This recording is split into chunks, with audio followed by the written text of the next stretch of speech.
Hello' viewers, আজি মই ভাবিলোঁ মোৰ প্লেণ্টছখিনি যত্ন লোৱা যাওক।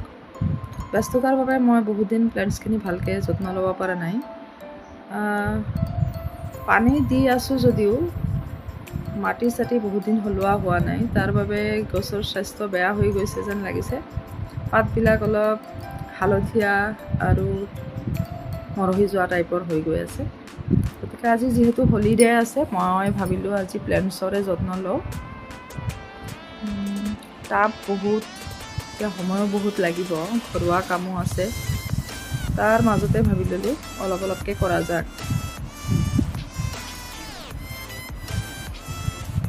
আচলতে আমি গছ গছনিৰ যত্ন ল'লে, গছ গছনিৰ লগত লাগি থাকিলে আমাৰ মনটোও বহুত ভাল থাকে বুলি বহুত মনোবিজ্ঞানীসকলে কয়।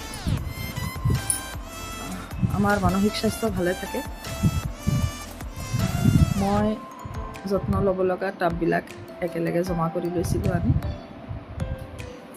এতিয়া ক'ৰ পৰা আৰম্ভ কৰোঁ তাকে ভাবি লৈছোঁ, আৰু শুকান গোবৰ, মাটি এইখিনি আনি একেলগে যোগাৰ কৰি লৈছিলোঁ।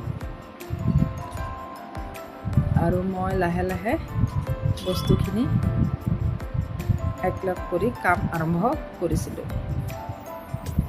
প্ৰথমতে মই মৰহি যোৱা ঠাৰিবিলাক, লতাবিলাক কাটি এফালৰ পৰা কাটিং কৰি কামবোৰ আৰম্ভ কৰিছিলোঁ।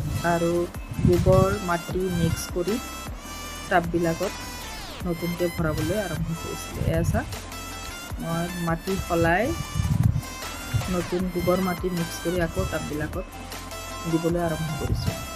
সময় বহুত লাগিব, মই অলপ অলপকৈ দেখুৱাইছোঁ বাৰু। লাষ্টত কাম শেষ হৈ গ'লে মই আপোনালোকক আকৌ একবাৰ দেখুৱাম কেনেকৈ মই মাটি সলাই পেলাই টাববিলাক নতুন ৰূপ দিবলৈ চেষ্টা কৰিছোঁ।